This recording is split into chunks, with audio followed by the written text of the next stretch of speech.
Jerami mole varo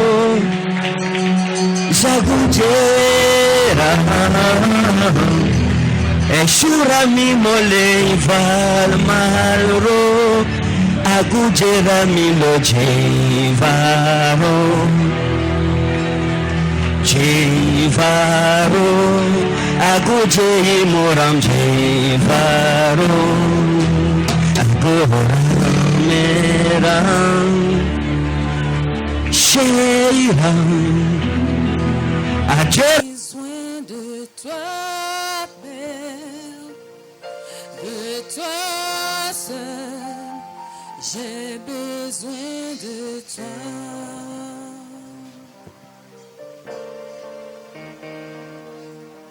J'ai besoin de toi, Père, de toi seul, j'ai besoin de toi. Oh oui, j'ai besoin de toi, Père, j'ai besoin de toi, Père, oh, de toi seul, j'ai besoin de toi. J'ai besoin de toi, Père.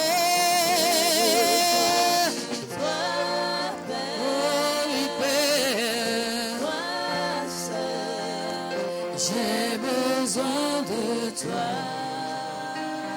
J'ai besoin de toi, Père.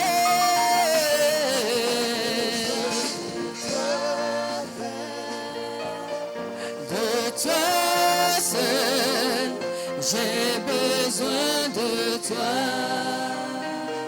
J'ai besoin de toi, Père.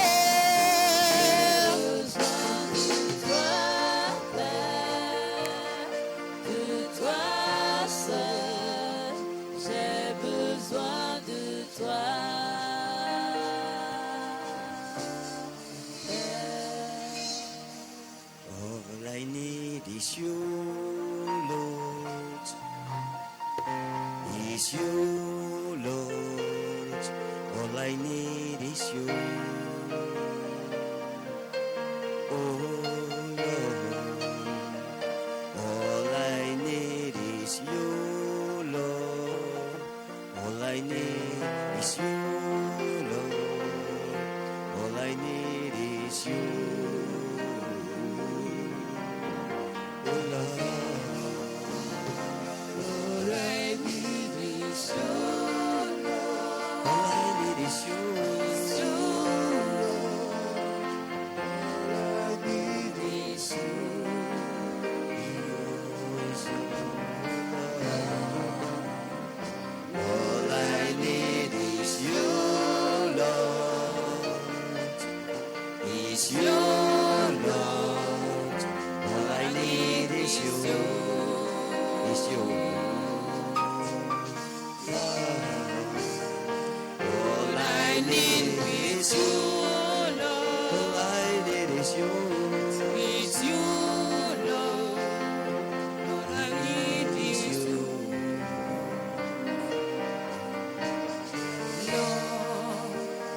J'ai besoin de toi, Père. J'ai besoin de toi, Père. J'ai besoin de toi.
Seigneur pour cette occasion encore d'être dans sa présence. Belle bénédiction. Parce que tu es bon.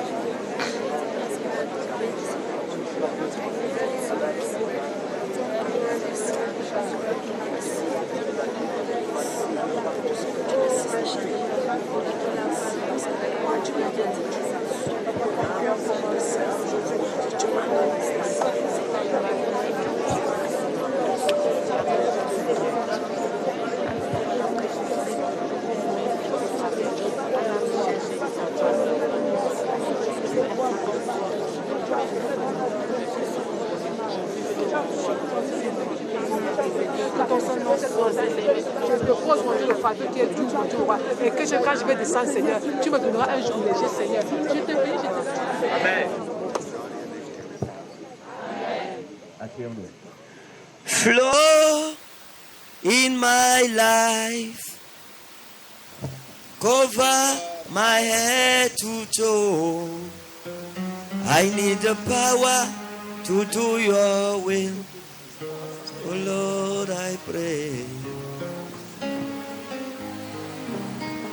I need the power to do your will. Oh Lord, I pray. Anointing, Flow in my life, cover my head to toe. I need your power to do your will. Oh Lord, I pray. Amen.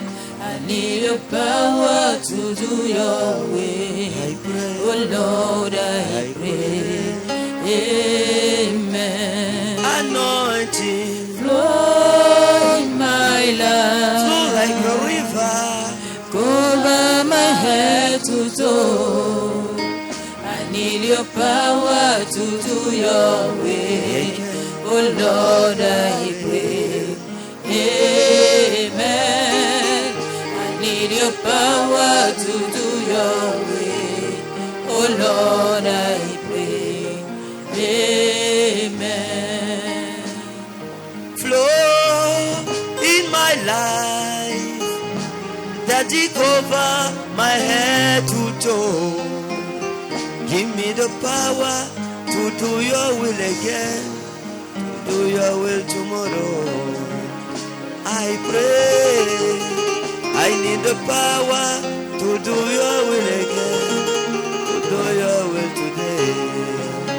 Oh yes, anointing, Flow in my flow like life, a river. cover my head to toe. I need your power to do your way. Oh Lord, I pray. Amen. I need your power to do your way. Oh Lord, I pray. Amen. Père, je prie que ta grâce qui surpasse l'or et l'argent se manifeste au milieu de nous ce soir. Que ta puissance parle en notre faveur. Père, donne-nous la connaissance pour régner en 2020. Que la gloire soit à toi. Au nom souverain de Jésus-Christ. Amen. Vous voyez, hier j'ai expliqué que la connaissance, c'est le pouvoir. C'est ça, n'est-ce pas? Donc, nous réitérons cela et nous devons prendre cette déclaration au sérieux. 2020 est en train d'arriver. Si tu n'as pas la connaissance, tu n'auras pas le pouvoir pour régner. La guerre spirituelle qui nous oppose à Satan, ce n'est pas une guerre de force physique ou charnelle. C'est une guerre de connaissance. Lorsque Satan et Jésus ont combattu dans le désert, ce n'était pas à main armée. Non, non, c'était une guerre de connaissance. C'est une guerre de... Il est écrit, il est écrit, il est écrit, il est écrit. Et lorsque vous considérez Matthieu chapitre 4, vous vous rendrez compte que Satan n'est pas un analphabète. C'est un théologien. Il connaît la Bible, il ne lit pas la Bible. Il a toute la Bible dans son esprit. Il dit, il est écrit. Il est écrit. Et Jésus dit, il est écrit. Donc, il faut que le « il est écrit » soit imprimé en nous. Ma prière pour les hommes de Dieu, c'est qu'en cette année 2020, tu sois capable de rendre ministère et à citer les versets bibliques sans ouvrir ta Bible. À venir pendant les cultures, rendre ministère sans ouvrir de Bible. Tu cites ici, tu cites là-bas, tu cites. Et on vérifie, c'est exact. Et je priais tout à l'heure, avant de venir, j'ai dit au Seigneur Jésus, s'il te plaît, 2020 doit être une année où je dois encore descendre dans les profondeurs. Va derrière là-bas. Où je dois encore descendre dans les profondeurs de la connaissance. Ça veut dire que ma connaissance en hébreu et en grec doivent encore être approfondies et ça demande beaucoup de temps d'étude. Pour venir citer les versets en grec ou en hébreu, vous ne dormez pas et ça vient, ce n'est pas par révélation, c'est le travail. On s'enferme et tu commences par les premières lignes. Tu fermes les yeux, tu répètes, jusqu'à ce que tu mémorises, tu continues, jusqu'à mémoriser des passages tout entiers. Et c'est l'amour et la passion de ce que nous faisons qui peut pousser un homme de Dieu à travailler pour mémoriser la Bible. Pour connaître si un homme de Dieu est efficace ou si c'est un paresseux, pour moi c'est simple. Il suffit de l'écouter prêcher. Un homme de Dieu qui dit ouvrez et lisez, ouvrez et lisez. Il y a un passage dans la Bible, je ne me souviens pas bien, mais qui dit ceci ou cela, et régulièrement, ça montre que c'est un paresseux. Il y a une dignité dans le ministère que nous devons défendre. Normalement, quand tu viens parler des Écritures, il faut qu'on comprenne que tu es un rabbi. Ça veut dire que tu es un maître, tu maîtrises ce que tu fais.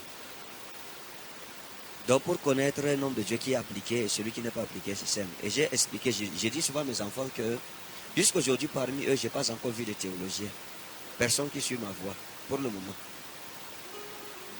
Je prie pour que 2020 soit différent, mais je n'ai aucun. Je n'ai aucun parce que je n'ai aucun Dieu qui cite l'hébreu ou le grec. Malgré qu'ils sont auprès de moi, la paresse les a encore emprisonnés, embrigadés. Aucun d'eux ne cite les passages de la Bible.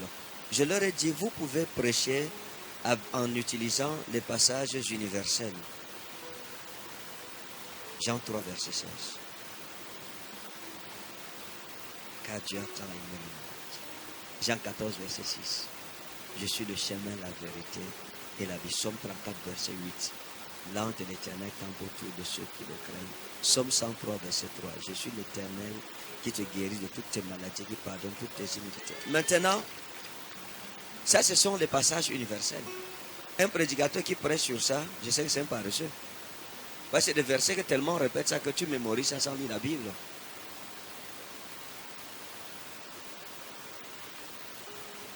Donc nous devons nous exercer. Ayons la passion de ce que nous faisons. Il nous a appelés à ça. C'est une fierté lorsqu'un homme de Dieu maîtrise les Saintes Écritures. La Bible est un livre merveilleux.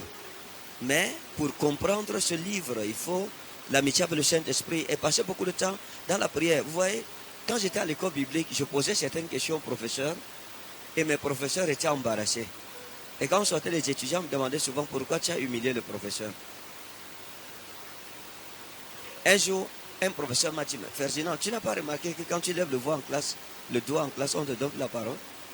On s'est concerté entre nous, les professeurs, que toi, on répondra plus à tes questions en classe.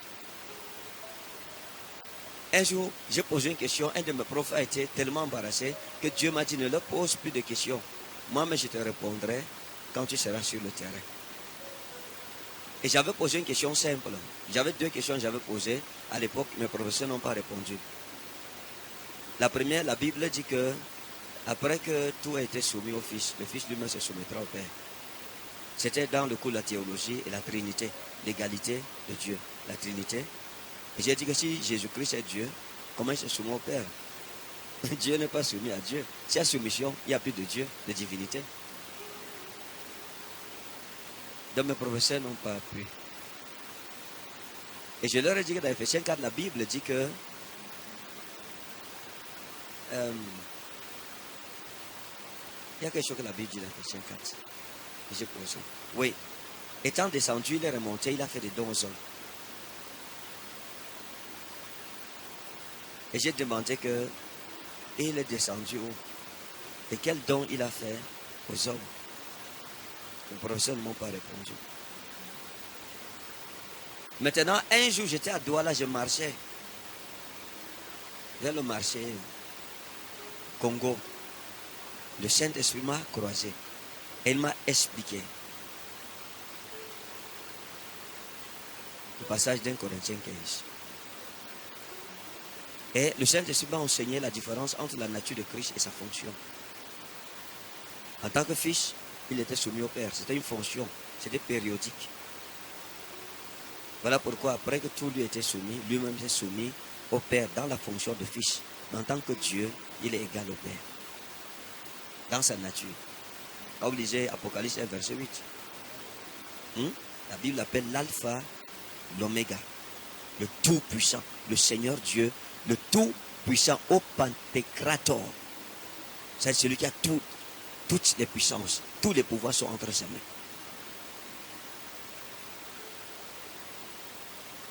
Donc la Bible, c'est une histoire de théologie. Et il faudrait l'aide du Saint-Esprit pour comprendre la théologie. Vous comprenez? C'est important. Beaucoup d'entre nous, en tant que serviteurs de Dieu, nous ne nous hasardons pas à toucher les problèmes fondamentaux du christianisme, comme la Trinité. Beaucoup d'hommes de Dieu ne maîtrisent pas la Trinité. Or, c'est le fondement du christianisme. Dans l'appendice du Coran, quand vous lisez l'appendice du Coran en anglais, il y a le docteur qui a écrit, j'ai oublié son nom, et il dit dans l'appendice du Coran, c'est clairement écrit, noir sur blanc. Si nous réussissons à détruire la doctrine de la Trinité, le fondement du christianisme sera ébranlé. C'est ce qui est écrit dans l'appendice du Coran en anglais. C'est-à-dire que les musulmans savent que le christianisme est fondé sur la Trinité. Et le problème de la Trinité est un peu confrontée. Ça veut dire que notre Trinité, notre monothéisme est basé sur la Trinité. Tandis que le monothéisme islamique qu'on appelle le Tawhid, lui dit plutôt que Allah est un. Ashhadu an la ilaha illallah, ashhadu anna Muhammadan Rasulullah. Je suis témoin qu'il n'y a de Dieu qu'Allah et que Mohammed est son envoyé. Et quand vous lisez la base même, la sourate Al-Ikhlas, qui est le fondement même de l'islam, le Coran dit Allah miula et dit comment il dit ahad Allahu samad lam yalid wa lam yulad wa lam yakul lahu kufuwan ahad. Dieu n'a pas engendré, il n'a pas été engendré et nul n'est comparable à lui. Donc selon le tawhid islamique, Dieu n'a pas engendré. Donc Jésus n'est pas le fils de Dieu dans le sens des chrétiens, selon eux. Ça veut dire que nous disons que Jésus-Christ est le fils de Dieu parce que Dieu a couché avec Marie et ils ont accouché un enfant. Et Dieu dit non, Dieu n'a pas engendré, il n'a pas été engendré et personne n'est comme Dieu. Comme pour dire que Jésus ne peut pas être Dieu parce qu'il a été engendré par une femme. Or, quand vous lisez attentivement le Coran est le deuxième livre qui parle le plus de Christ après la Bible. Ça veut dire que le Coran reconnaît la Trinité, le Coran reconnaît la naissance virginale du Seigneur Jésus-Christ, sa divinité. Quoi qu'on dise que Jésus-Christ n'est pas mort selon l'islam et qu'il n'est donc pas ressuscité s'il n'est pas mort, le Coran reconnaît qu'il est mort et il est ressuscité. Quand vous lisez la 19e sourate, la sourate de Mariam, ayah 33. Wassalamu alayya yawma wilitu wa yawma ahmutu wa yawma ubatu ayan dalika isa mnu Mariam akolal haki ladi fiyam taruna. Ça c'est l'arabe. Il dit que la paix soit sur moi le jour où je suis né, le jour où je vais mourir et le jour où je vais ubatu ayan. Ubatu ayan en arabe veut dire ressusciter après une mort clinique avérée. Ressuscité vivant. Et le Coran dit Alika Isa mnu Mariam, tel est Jésus, fils de Marie, parole de vérité dont il doute. Donc, même le Coran reconnaît que Jésus-Christ est mort, qu'il est ressuscité. Et dans la théologie islamique, c'est seulement que les grands docteurs de la loi islamique ne veulent pas dire la vérité aux gens. Quand vous lisez toujours la même sourate, Mariam, les ayah 27, verset 27, l'ange Gabriel rencontre Marie. Et lui dit, Anna Rasulullah Rabbiki lihabalaki gulaman zakiyan. Je suis un messager de ton Seigneur pour t'annoncer que tu donneras naissance à un fils sans péché. Et Marie lui répond, Anna yakunu li ulamun wala yamsas ribasun wala akobakiyam. Comment aurais-je un fils quand aucun homme ne m'a jamais touché? Et l'ange Gabriel dit Kadali Kakali, Rabokihua Allah Yahayinu. Ainsi a dit ton Seigneur, car c'est la main facile. Voyez. Donc le Coran reconnaît que Jésus-Christ est le seul dans le Coran, parmi tous les prophètes du Coran, qui soit né sans péché et d'une naissance virginale. Donc ça veut dire que le tawhid islamique, en réalité, n'intéresse pas notre tawhid, notre monothéisme. Hein? Nous ne disons pas que Jésus-Christ est issu d'un rapport sexuel entre Dieu et Marie. La Bible ne dit pas ça. Or, tout ce que le Coran dit sur la naissance de Jésus, c'est la même chose que les Écritures saintes disent aussi de la naissance de Jésus. Aujourd'hui, lorsque nous discutons avec les musulmans disent que non, la Bible a été falsifiée et que le Coran est le livre sacré, c'est le livre original aujourd'hui. Et puis vous voyez, quand j'ai eu à discuter avec quelques musulmans, je leur ai dit, vous réfléchissez mal parce que le Coran vient au moins 500 ans après la Bible. Ouais, 500-600 ans après la Bible. Et quand c'est comme ça, le Coran, c'est une copie de la Bible, une mauvaise copie de la Bible. Et puis j'ai dit aux musulmans avec qui je discute que mais tu ne peux pas aller rectifier les événements de la vie de ton père. Tu ne peux pas. Parce qu'il est né avant toi. Vous ne pouvez pas corriger un livre qui existe avant le vôtre depuis 500 ans. S'il y a un livre qu'il faut faire des reproches dessus, c'est le vôtre. Parce que le nôtre existe depuis. Tu ne peux pas venir, tu viens trouver les gens vivre il y a longtemps, tu leur dis qu'ils ont vécu dans l'erreur, que toi tu es juste. C'est à eux de te dire comment ça fonctionne dans la maison. C'est eux qui connaissent les lois de la maison. Ils sont là depuis 500 ans. C'est un peu trop prétentieux. Donc, il est important de comprendre. La trinité chrétienne, le monothéisme chrétien est différent du trithéisme. La trinité, ce n'est pas le trithéisme. Or, les musulmans pensent que la trinité, c'est un trithéisme. C'est une forme de trithéisme. Or, ce n'est pas le trithéisme. La trinité, c'est la croyance en un seul Dieu manifesté en trois personnes différentes, partageant la même nature, la même essence, la même substance, mais étant toutes indépendantes. La Trinité, ce n'est pas que Dieu le Père devient le Fils, il devient le Saint-Esprit, non. Dieu le Père est une personne, le Fils est une personne, le Saint-Esprit est une personne. Et même dans le Coran, des centaines de fois, le Coran dit, et Allah dit, faisons, et Allah dit, allons. Et Allah dit, si vous nous écoutez. Et puis la question c'est, Allah dit ça à qui? Si Allah est un, pourquoi il ne dit pas que si vous m'écoutez, ou bien je vais faire, pourquoi Allah dit faisons? Et nous disons musulmans que c'est la Trinité en fait.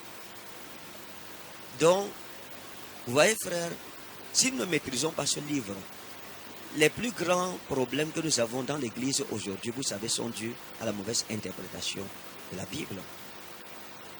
Et ce qui se passe avec l'église, c'est que l'église aujourd'hui, son problème, c'est qu'il n'y a pas une forme de canonisation. Non, il n'y a pas de canonicité dans l'église. Il n'y a pas un canon.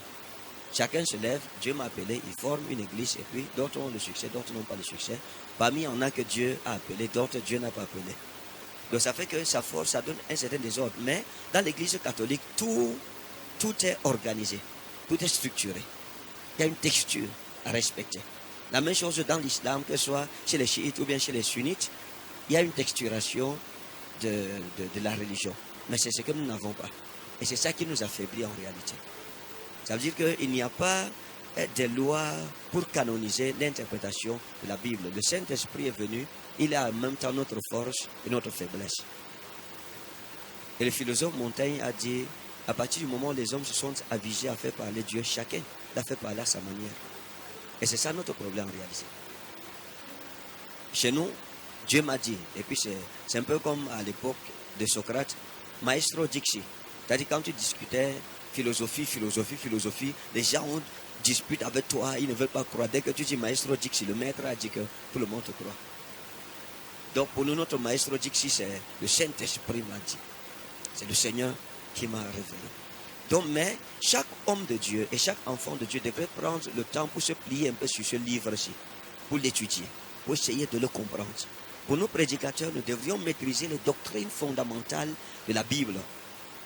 Et maîtriser, comme nous avons parlé en journée, j'ai parlé de la culture biblique et j'ai parlé de l'interprétation spirituelle de la Bible et l'interprétation littérale de la Bible. Vous voyez, c'est trois choses différentes quand vous êtes en face de ce livre merveilleux. L'interprétation spirituelle, Jésus dit, si ton œil est pour toi une occasion de chute, arrache-le. Si vous partez arracher physiquement votre œil, ça veut dire que vous avez confondu de pratique. Là, c'est une interprétation spirituelle. Elle n'est pas littérale. Mais tu ne commets pas d'adultère, c'est littéral. Vous voyez. Donc, il est important. Et nous parlons de la culture dans les Saintes Écritures. J'ai essayé de montrer l'atmosphère qui règne au milieu des Juifs. À cette époque, à l'époque où le Seigneur Jésus-Christ était là. Et j'ai essayé de contextualiser avec nous aujourd'hui, disant que nous ne pouvons rien faire aujourd'hui parce que nous sommes des Français en miniature. Nous tous, nous sommes Européens. Nous parlons la langue. Sur cette montagne, nous ne parlons pas nos langues. Nous avons des langues. Nous avons été colonisés sur le plan linguistique. C'est une influence. Donc si nous devions écrire la Bible aujourd'hui, on l'écrira en français. Et on serait en train de renier nos origines. On n'affirmerait pas nos origines. Les grands restaurants aujourd'hui, s'il vous plaît, ce n'est pas le couscous qu'on y prépare. C'est les sandwichs. Sandwich, ce n'est pas africain. Ce n'est pas notre culture. Vous arrivez, on vous dit la ratatouille au gingembre.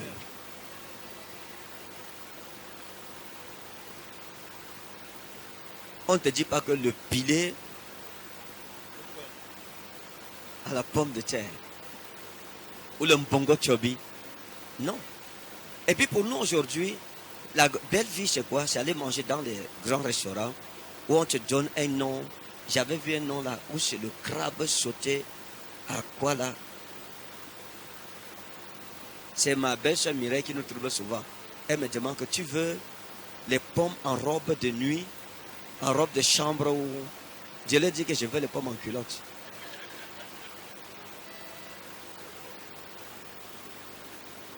Donc nous devons faire attention au piège de l'acculturation. Et il faut aussi faire attention à l'interprétation de la Bible basée sur les stéréotypes, sur les ouïes. C'est ce que nous appelons, ce qu'on appelle en théologie la tradition orale. La tradition orale, c'est celle qui se réfère à ce qu'on dit. Tellement on dit ça que ça devient une doctrine. Personne ne prend le temps de vérifier si c'est vrai. Par exemple, Jésus-Christ est né le 25 décembre. Beaucoup de croyants et même des hommes de Dieu ont la conviction que Jésus est né en décembre. Est-ce que vous comprenez? Or, ça ne peut pas être ça. Le calendrier chrétien actuel est falsifié. C'est-à-dire que, pas falsifié, mais il a été... le prêtre Dionysius, qui était chargé de faire le calendrier chrétien, il a raté. Vous voyez? Il a raté.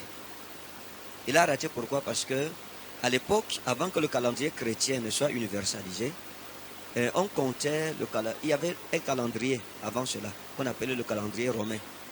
Et ce calendrier, lui, comptait le temps à partir de la première année de la fondation de la ville de Rome, Anno Urbis. En latin, ça veut dire l'année de la ville, Anno Urbis. Donc, Jésus-Christ, Dionysius, a dit que Jésus-Christ est né en 750 Anno Urbis, c'est-à-dire la 750e année après la fondation de Rome. Et ça, vous voyez. Mais selon les registres romains, la tradition, et selon quelques repères bibliques, le grand César, Hérode le grand, Hérode le grand est mort en 754 Anno Urbis. Ça, les registres officiels de Rome ne mentent pas dessus. Est-ce que vous comprenez? Hérode le grand est mort vers 754 Anno Urbis. C'est la 754e année de la fondation de la ville de Rome.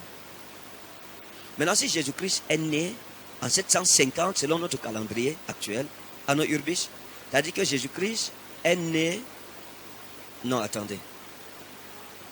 Non. Il met que Jésus-Christ est né en 754 Anno Urbis. Or, Hérode le Grand est mort en 750 Anno Urbis. Et quand vous regardez dans la Bible explique que quand Jésus-Christ est né, Hérode était vivant. Et ça, vous voyez. Donc, Jésus ne peut pas être né en 750 Anno Urbis. Hein? Pardon? 754.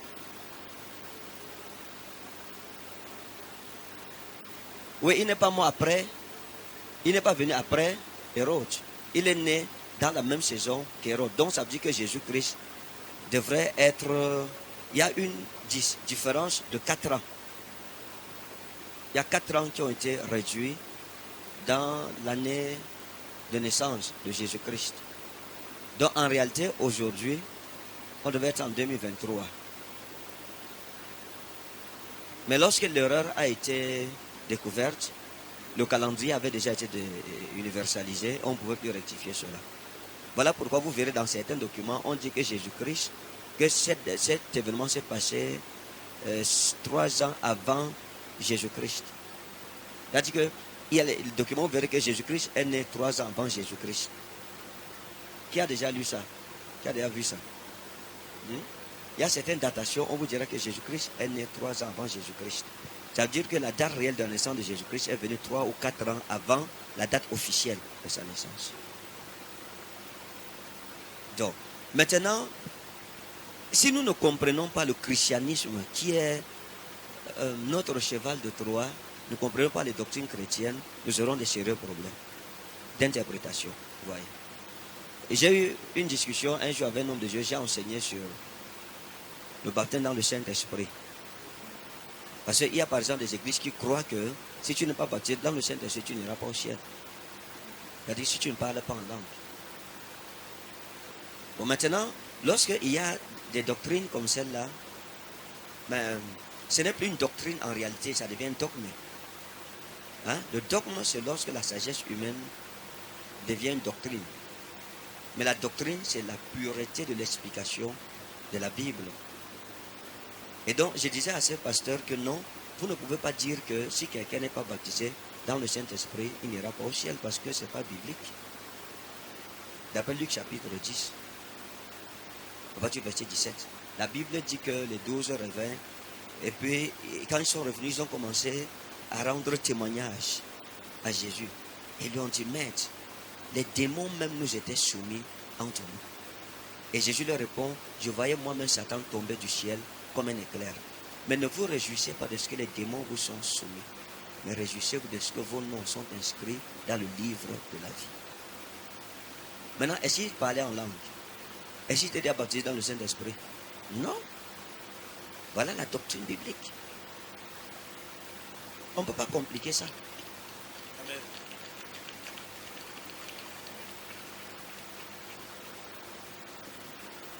Par exemple, j'ai entendu certains prédicateurs enseigner que quand tu parles en langue, le diable n'entend pas ce que tu dis. J'ai suivi beaucoup de grands prédicateurs prêcher ça à la télé. Et quand tu parles en langue, le diable n'entend pas ce que tu dis. Or, si nous nous fions à 1 Corinthiens chapitre 13, le parler en langue est bicaméral. C'est-à-dire qu'il y a 2 parlants en langue. On peut parler la langue des hommes ou la langue des anges, c'est-à-dire la langue du ciel. Or, vous savez que la langue du ciel, c'est la langue maternelle de Satan. Et nous savons aussi que Satan est polyglotte. Les démons parlent en bassa, foufoulté, ils parlent toutes nos langues. Donc, si tu es baptisé dans le Saint-Esprit, si tu parles la langue du ciel, Satan comprend. Si tu parles la langue des hommes, c'est un polyglotte, il te comprend. Il entend ce que tu dis.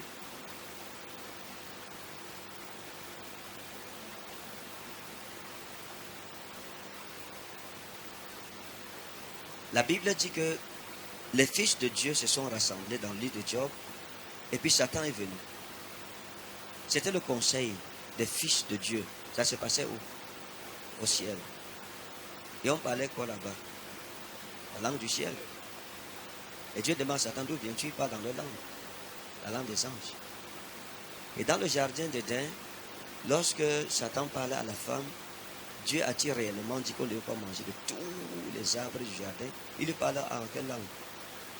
Sa langue à elle, la langue des hommes.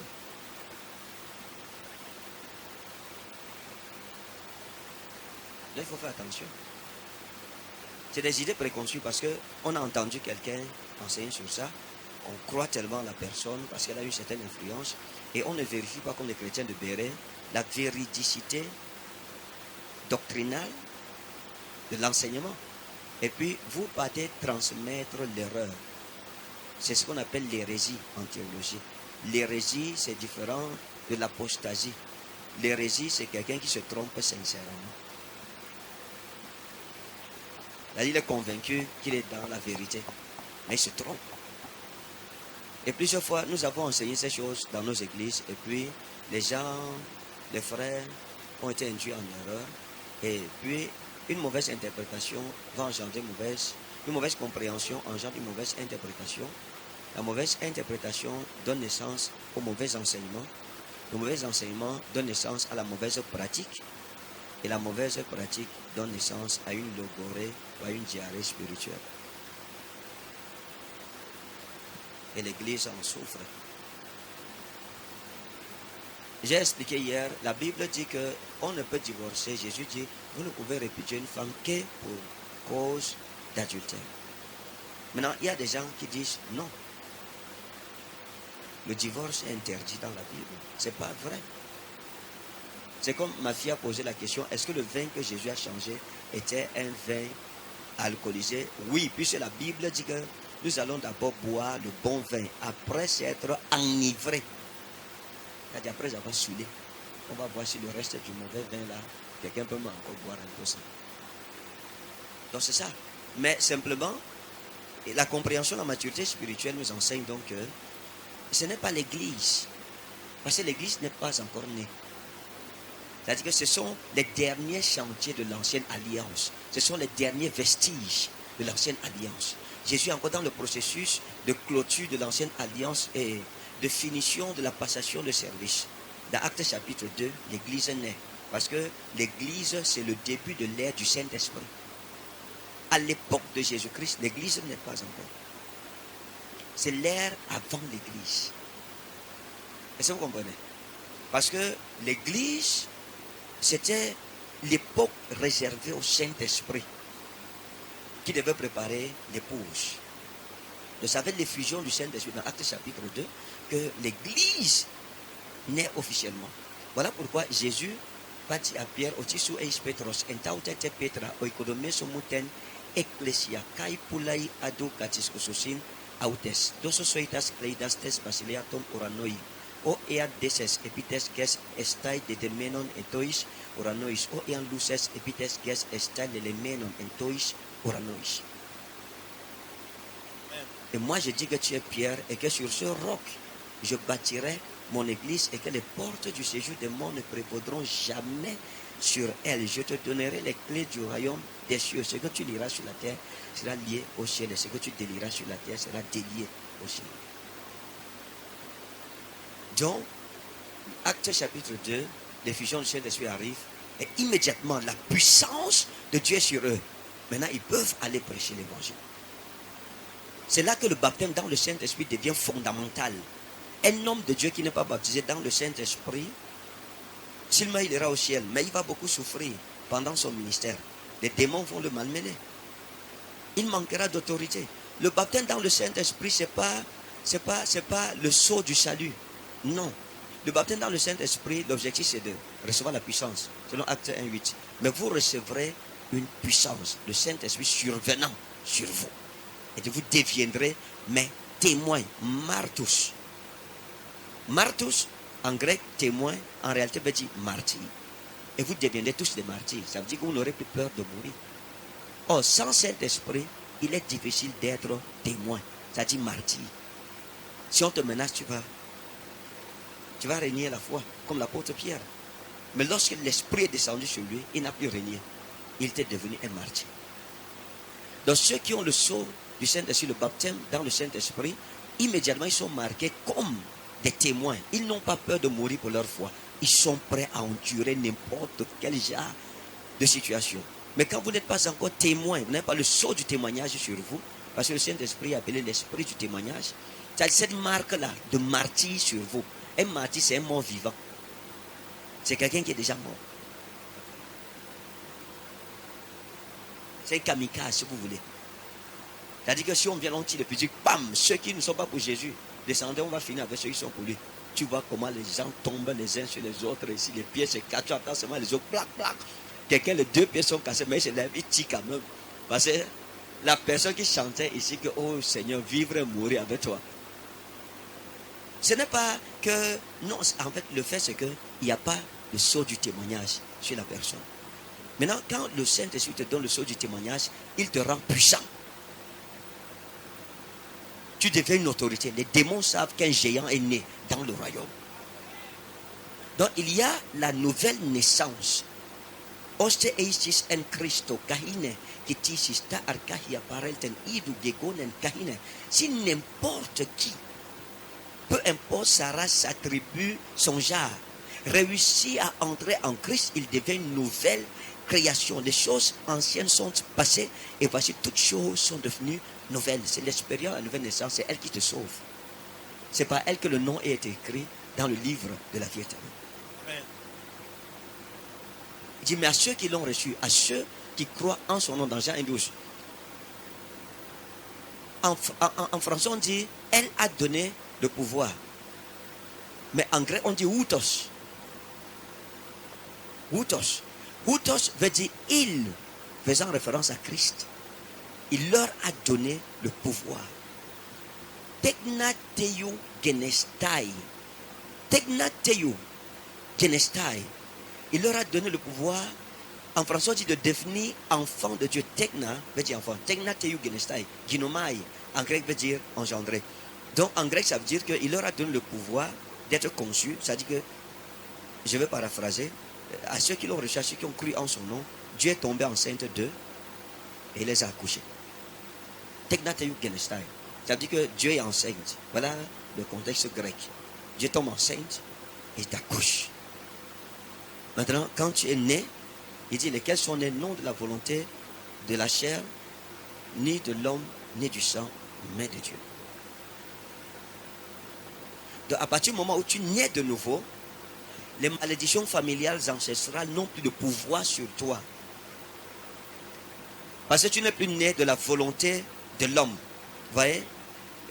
On dit telematu andros en grec, la volonté de l'homme. Ça veut dire que la volonté de l'homme n'a plus autorité sur toi. Je ne sais pas si les gens comprennent. C'est-à-dire qu'un homme, tout ce qui est homme, ne peut plus décider sur toi, ni changer un seul trait de l'être de ta destinée, que ce soit par la sorcellerie ou par n'importe quoi. Une volonté humaine ne t'influencera plus jamais. Et la Bible dit qu'ils ne sont pas nés de la volonté de la chair. Ça veut dire que tout ce qui est chair n'a plus d'autorité sur toi. Ni du sang, même si on sacrifie quel genre de sang. Parce qu'il y a un sang qui a été versé pour toi, qui est plus grand que tout sang qu'on peut sacrifier contre toi. Amen. Donc ça, c'est le sceau du salut. Mais il faut comprendre une chose. Être né de nouveau ne veut pas dire que tu ne peux pas tomber bas. Cette garantie-là dépend de ta vie de sanctification. Mais si en tant qu'enfant de Dieu, tu abandonnes la sanctification, les choses anciennes vont commencer à te toucher. Ce n'est que ça le problème. C'est pour cela qu'on peut voir un enfant de Dieu né de nouveau souffrir de couches de nuit. Ou des oppressions nocturnes, ça veut dire qu'il y a une fissuration dans sa vie spirituelle qui permet aux démons de l'attaquer de l'intérieur. Il faut qu'il réfléchisse pour découvrir. Quand j'ai donné ma vie à Jésus, j'ai passé beaucoup de temps et d'années dans les oppressions nocturnes, les couches de nuit. Pour moi, j'avais même les couches du jour, les couches diurnes. Et après un temps, c'est devenu les viols de nuit. Pour moi, c'est les viols de nuit. J'en souffrais énormément. Jusqu'à ce que le Seigneur m'enseigne la rigueur, la sanctification, et je me sanctifiais, Vous voyez, frère, il y a des problèmes spirituels que nous avons. C'est-à-dire que la prière n'exauce pas, la prière ne résout pas ces problèmes. Il faut te sanctifier, le problème passe seul. Mais le baptême dans le Saint-Esprit, lui n'a rien à voir avec le salut. Lui, il fait de toi un géant. Les apôtres, quand ils chassaient les démons les menaçaient toujours et les gens se fâchaient toujours chaque fois. C'est même que j'ai des disciples ici, là, on les amène les démons les tapent tous. Et Jésus vient toujours les défendre. Mais dès qu'ils ont été baptisés dans le Saint-Esprit, on n'a plus jamais entendu ça. Le même Pierre qui n'arrivait pas à chasser les démons, son ombre a commencé à chasser les démons. Son ombre guérit les malades. Amen. Pourquoi? Il avait un plus. Il était baptisé dans le Saint-Esprit. Amen.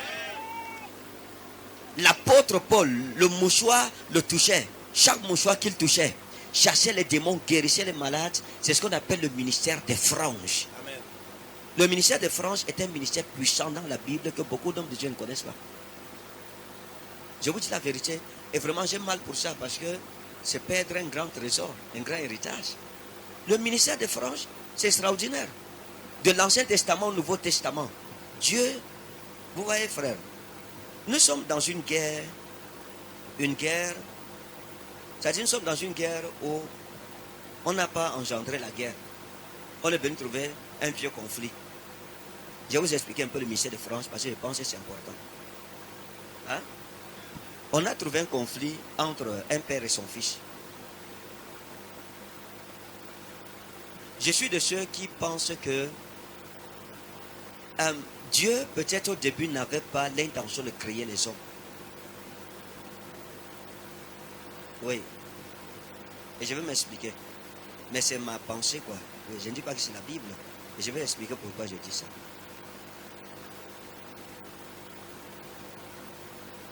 Lorsque Dieu crée le ciel, la terre et tout ça, il va faire du ciel son habitation. Il va meubler, aménager le ciel et il va habiter là-bas. Et il va créer toutes les familles du ciel. Vous savez qu'au ciel, il y a des tribus, n'est-ce pas? Les races. Donc, il y a les roues, les séraphins, les chérubins, les 24 vieillards, etc. Les archanges, ce sont des races d'anges, des familles d'anges. Voilà pourquoi la Bible parle de toutes les familles du ciel. Ce sont les tribus, les races. Et quand Dieu crée tout ça, il a un qu'il aime beaucoup, qu'il appelle Lucifer, ange de lumière. Et puis le pouvoir de Lucifer est tellement puissant qu'à un certain moment, il va engendrer un coup d'état au ciel. Si ça arrive à Dieu, ce n'est pas à nous que ça ne peut pas arriver. Et il va séduire un tiers des anges du ciel. Un tiers, c'est beaucoup. C'est des myriades et des myriades de démons, d'anges déchus. Et puis, qu'est-ce que Satan voulait? La domination suprême. Il voulait être Dieu. Il voulait être Dieu.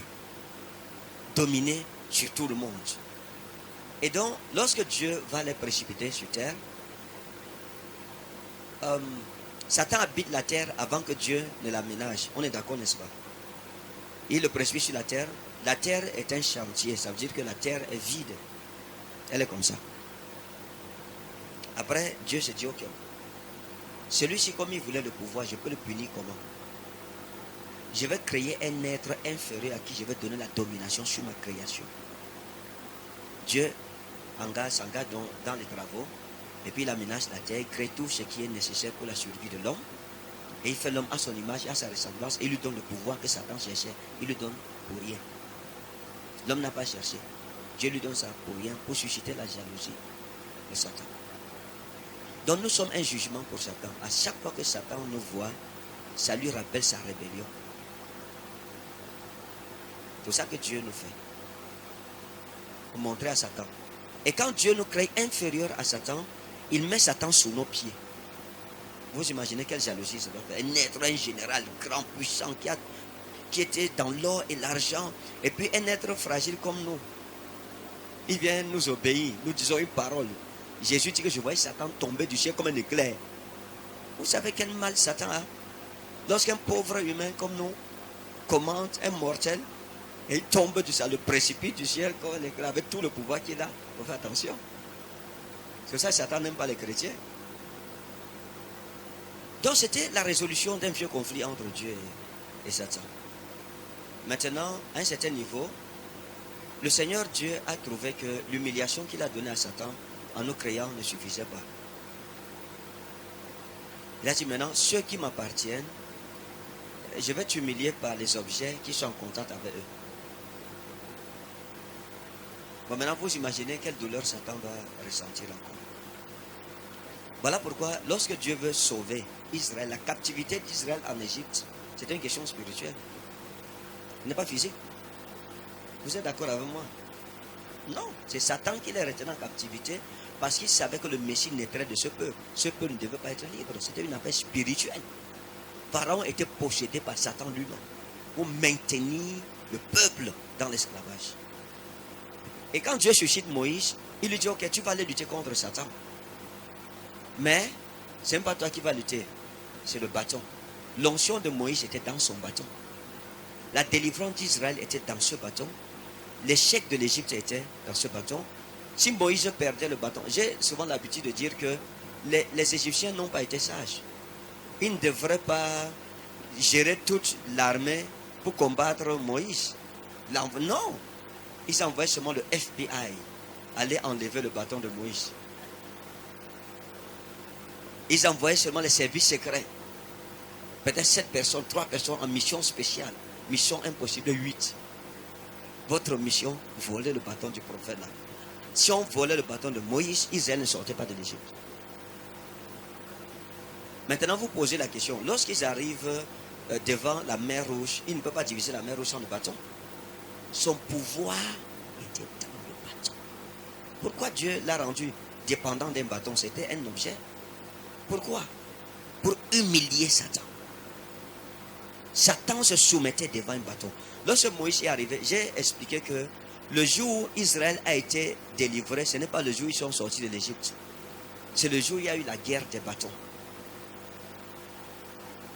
Pourquoi? Parce que il y a des choses que nous vivons, nous ne comprenons pas. Nous murmurons, nous insultons Dieu parfois, même on ne croit plus en lui.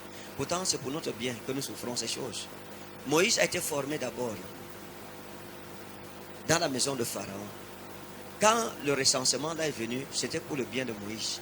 Romains 8, 28, toutes choses concourent au bien de ceux qui aiment Dieu, de ceux qui sont appelés selon ses desseins. Il fallait que ça arrivât pour que Moïse se retrouvât dans la maison de Pharaon, parce qu'il fallait qu'il passât par là. Et vous savez que Moïse était dans un panier dans le Nil. Le Nil regorge des plus gros crocodiles au monde. Mais aucun crocodile n'a ouvert sa gueule contre Moïse. Voilà pourquoi son nom signifie sauver des eaux. Quand la main de Dieu est sur toi, dans le moment le plus difficile, même quand tu traverses le Nil, tu ne mourras pas dans ce Nil. Amen. Tu ne peux pas. Parce qu'il y a la parole de l'Éternel écrite sur toi. Amen. La Bible dit dans Jean 19, verset 22, Apocrite, ô Pilatos, ô Gegrapha. Et Pilate lui répondit, ce que j'ai écrit, je l'ai écrit, je n'efface pas ce que j'ai écrit. La main de Dieu était sur lui et il a traversé. Il fallait qu'il arrive dans la maison de Pharaon. Et là, il a été formé d'abord dans les arts magiques égyptiens. Il fallait maîtriser la magie égyptienne. Il a étudié la magie égyptienne parce que Dieu le préparait au miraculeux. De deux, il a été général de l'armée égyptienne. L'art de la guerre, ça lui serait utile avec le temps. Mais il manquait une chose à Moïse. Il avait des connaissances magiques. Il était un bon général, mais il n'était pas un bon pasteur. Dieu l'a envoyé à Madian pendant 40 ans pour apprendre à marcher derrière les troupeaux. Quand les 3 formations-ci ont été achevées, quand Moïse arrive en Égypte, je voudrais que vous compreniez ce que je vais dire là, c'est très important. Quand Moïse arrive en Égypte, la légende explique, la tradition explique que les Égyptiens ne connaissaient pas l'existence des bâtons magiques de l'Égypte. Il n'y avait que le pharaon et les princes qui savaient qu'il y avait des bâtons dans le temple. Les Égyptiens n'étaient pas au courant de ces bâtons. Et ces bâtons n'étaient jamais sortis. Pourquoi? Parce que ces bâtons, dans le temple de Pharaon, il y avait plusieurs divinités, vous le savez déjà. Mais parmi ces divinités, il y avait une divinité qu'on appelait Apophis, le dieu serpent. Lui, on ne l'invoquait pas. C'était interdit de l'invoquer parce qu'il apportait la destruction. C'était la représentation de Satan lui-même. Et ces bâtons étaient dans le temple d'Apophis. C'était les bâtons d'Apophis. Donc, le peuple ne savait pas. Mais Moïse, par la formation qu'il a eue dans les arts magiques égyptiens, en tant que prince, il a eu droit à savoir que le pouvoir et la puissance de l'Égypte étaient dans les bâtons. Or, c'est Apophis qui détenait captive la nation d'Israël en Égypte. Il fallait d'abord vaincre Apophis. Quand les batailles spirituelles sont vaincues, physiquement, les portes s'ouvrent seules. Tu gagnes. Amen. Mais tant que vous n'avez pas encore remporté la victoire sur le géant dans le règne spirituel, votre vie physique ne sera rien. Remporte tes batailles spirituelles. Amen. Et ta vie physique, tu vas voir ce qui va se passer. Nous tous, c'est la même chose. Tant que tu n'as pas rencontré ton géant là-bas, dans les airs, que tu l'as détruit, son hôtel, ta vie ne donnera pas dans le monde physique. J'ai l'habitude de dire que celui qui prie bien la nuit, sa journée sera comme ça. Parce qu'il a bataillé la nuit, le jour il va régner. Donc quand Moïse arrive, il prend son bâton, il lance un défi public, il jette, le bâton devient serpent. Et puis, Pharaon va beaucoup hésiter. Est-ce qu'il faut sortir Apophis? Est-ce qu'il faut invoquer Apophis? Et Pharaon n'avait pas d'autre choix. Pour éviter cette humiliation, il donne l'accord à ses prêtres. Sortez les serpents d'Apophis. Moïse savait que ces serpents étaient la destinée de son peuple. Et quand ces serpents sont venus, quand ils ont jeté leur bâton, Moïse a jeté son bâton a avalé tous ces bâtons. Quand le bâton de Moïse, son serpent est redevenu bâton, quand il tenait quoi dans sa main? Tous les serpents de l'Égypte, tout le pouvoir de l'Égypte était dans son bâton. Apophis était captif du bâton de Moïse. C'est-à-dire que l'autorité de l'Égypte, il a pris en otage l'autorité de l'Égypte. Et l'Égypte a perdu sa puissance sur Israël ce jour-là. Amen. C'est ce jour que Israël a été sauvé. Le reste là, c'était juste des formalités. Ceux qui ont remporté les batailles spirituelles, voilà pourquoi dans l'histoire d'Amalek, à Rephidim, Moïse dit à Josué, va combattre le combat charnel et physique. Moi je vais attaquer les dieux d'Amalek. Il combattait les combats spirituels. C'est ça un père spirituel. Il doit être capable de combattre les combats spirituels de ses enfants pendant que ceux-ci sont au front. Quand ton père spirituel prie pour toi, tu vas ressentir ça. Et la Bible dit que quand la main de Moïse était levée, Israël était plus fort. Mais quand sa main se fatiguait, Amalek devenait plus fort. Une belle illustration que quand spirituellement tu es faible, physiquement tu ressentiras. Et quand spirituellement tu es fort, physiquement tu seras redoutable.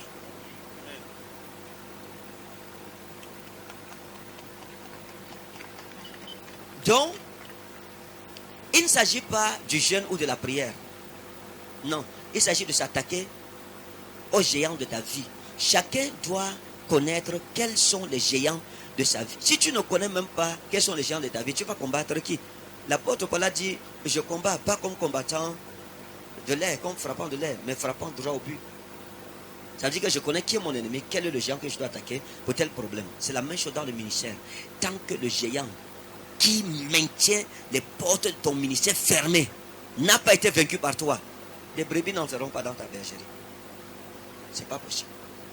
Tu dois le vaincre. Le jour où tu vaincras l'homme fort de ta vie, tu reprendras possession de tes possessions. Amen. Donc, nous devons nous attaquer aux vrais problèmes de nos vies, aux vrais problèmes de nos ministères. Et vous devez avoir l'esprit de guerrier. La Bible dit dans Romains 12, 21, ne te laisse pas vaincre par le mal, mais surmonte le mal par le bien. N'accepte jamais la défaite. Échouer, l'échec ce n'est pas échouer. Échouer, c'est refuser de réessayer. C'est ça échouer. Quand tu tentes, ça ne donne pas, c'est pas ça l'échec. Reprends. Jusqu'à ce que tu réussisses. Personne n'est né avec le succès et personne n'est destiné à échouer. C'est un choix que nous faisons. selon ta décision. Maintenant, Dieu nous a donné tellement de pouvoir que nous ignorons et que nous méprisons. Frère, et quand je suis venu aujourd'hui, je suis en babouche, j'ai mis un pull, j'ai mis un jean. C'est le pouvoir créationnel. Ce n'est pas négligeable. C'est trop de puissance. Tu es sur cette montagne. Tu as créé un événement dans ta vie. Tu pouvais être ailleurs à l'heure-ci. Tu as influencé ta vie. C'est le pouvoir de créer. L'habit que tu portes dans cet événement, en ce moment, c'est un choix. Tu pouvais porter notre habit. Mais tu as créé une circonstance dans un événement. Ce pouvoir, nous pouvons encore l'élargir, nous exercer. Il dit, devant Dieu qui donne la vie aux morts, qui appelle à l'existence des choses qui ne sont pas comme si elles étaient. Oh, le pouvoir d'appeler à l'existence des choses qui ne sont pas comme si elles étaient. Vous voyez, je vais finir avec ceci. On va prendre 5 questions et on va prier, partir. Excusez-moi, le caractère, ça va venir après. Le Seigneur voulait qu'on passe par ce chemin. Maintenant, vous voyez, le pouvoir de créer, c'est en nous. Nous avons ce pouvoir. Tu es un créateur. S'il vous plaît, comprenez cela. Lorsque Dieu nous donne le temps, j'ai eu enseigné sur la loi du temps. Quand Dieu te donne le temps est comme une armoire vide. Maintenant, tu dois l'aménager. Est-ce que vous comprenez? Tu dois l'aménager. Et c'est un pouvoir terrible que nous avons, mais que nous négligeons. Je donne un exemple. Prenez l'exemple de 2 personnes qui marchent sur 10 années. L'une dit, ok, comme je suis au chômage, je vais à l'école. Je retourne à l'université. L'autre a aussi le bac. Mais chaque matin, se lève, joue aux cartes avec les voisins et tout cela. Les 10 ans s'écoulent. L'un a un doctorat et l'autre a le bac. La différence, c'est quoi? L'autre a occupé son temps. Il a meublé, il a aménagé son temps avec quelque chose d'utile. Il a fait quelque chose de son temps. Maintenant, il est docteur et il a un grand poste dans une banque. L'échec de l'autre n'est pas dû à la sorcellerie, mais à la mauvaise gestion de son temps. Il n'a pas créé les événements pour sa propre vie dans son temps. Cette retraite, nous avons créé un événement dans le temps que nous avons. Nous pouvions ne pas être ici aujourd'hui s'il n'y avait pas de retraite. Chacun serait occupé dans une autre réalité. Donc nous créons, nous influençons les réalités de nos vies sans le savoir. Tout ce que tu es est la réminiscence, la réverbérance et la rémanence de tes choix. Le niveau où tu es, c'est ta commande. Les événements qui t'arrivent, consciemment ou inconsciemment, sont ta commande. Ce sont tes choix. J'ai l'habitude de dire que si vous voyez, chacun de nous a une vie. Quand je grandissais, quand j'ai connu le Seigneur Jésus, j'ai dit je ne peux pas avoir un enfant hors du mariage. Quelqu'un d'autre, j'ai des amis qui ont 6 enfants. Ont marié avant de se marier. Oh, ils ont créé un événement. Et j'ai aussi créé un événement différent. Donc nous avons le pouvoir sur notre temps. Nous avons le pouvoir sur notre vie. Et nous devons utiliser ce pouvoir et le développer. Maintenant, vous devez savoir une chose. J'ai expliqué, on explique que les hommes les plus intelligents n'utilisent pas plus de 5% de leur cerveau. Est-ce que vous comprenez? Ceux qui sont génies parmi les hommes utilisent 5% des valeurs cognitives de notre cerveau. Les 95%, aucun homme sur la terre n'a jamais utilisé ça. Les ordinateurs n'atteignent pas les 5% de notre cerveau. C'est la même chose avec le pouvoir. Il dit, voici, je vous ai donné le pouvoir de marcher sur les serpents, les scorpions, sur toute la puissance de l'ennemi, et rien ne pourra vous nuire. Mais cependant, tous nos nuits, nous sommes écrasés par Satan tous les jours. Donc, ça veut simplement dire que le pouvoir a été lâché, mais nous ne développons pas ce pouvoir. Oh, tu dois t'exercer. C'est la même chose, par exemple, la prophétie, c'est un pouvoir. C'est un don. Et quand on parle de don, en grec, on parle de charisme. Charimata. Ça dit les pouvoirs. Le charisme, ça veut dire les pouvoirs surnaturels. Il faut voir les choses dans ce sens-là. Le don de guérison, c'est un pouvoir surnaturel. Mais il faut s'exercer. Par exemple, le don de prophétie, pour que je me batte pour arriver au point où je suis, il y a eu beaucoup d'exercices. Beaucoup d'exercices, des doutes, etc.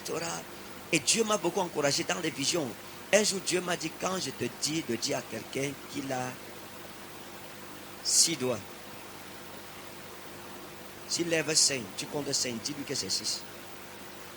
Crois en ce que je te dis plus que en ce que tu vois. Et il m'a dit, quand je te dis de dire une chose, si elle n'a pas un sens pour toi, elle aura un sens pour le destinataire. C'est des principes de développement des pouvoirs que nous avons. La même chose pour le don de la guérison. Si vous guérissez un malade du mal de tête, c'est-à-dire que vous pouvez aussi guérir la typhoïde. Si vous guérissez la typhoïde, c'est-à-dire que vous pouvez guérir la dysenterie amibienne. Si vous guérissez la dysenterie, vous pouvez faire marcher un paralytique. Donc moi, je n'ai pas le temps pour la distraction. Je vous dis la vérité devant celui qui m'a appelé. Tous les jours, en tout lieu, en tout moment, je suis toujours en train de réfléchir. D'accord, j'ai tel niveau. Je vais faufiler comment pour arriver à l'étape suivante. Je faufile comment pour guérir plus de malades, pour m'attaquer aux maladies les plus graves. Et je prie, je pleure devant Dieu. Et immédiatement, je veux que le culte arrive vite pour que j'aille tester si le niveau a changé. Parfois, je prophétise par plaisir. C'est ce que nous appelons des prophéties d'entraînement. Hein? C'est ce que nous appelons les essais prophétiques ou les tests prophétiques. Là, tu cherches un cobaye prophétique pour voir si la prière a fonctionné, si Dieu t'a exaucé, si le niveau a augmenté. Maintenant, tu essaies d'aller dans d'autres variétés. Parce que la prophétie, c'est trop développé. Vous savez, la prophétie a plusieurs quartiers. Il y a la prophétie temporelle. C'est comme l'école. Quelqu'un peut être fort dans un domaine, il n'est pas fort dans un autre domaine. Hein? Il y a la prophétie temporelle, spatio-temporelle. La prophétie temporelle, c'est celle qui a à voir avec le temps. Il y a la prophétie numérique.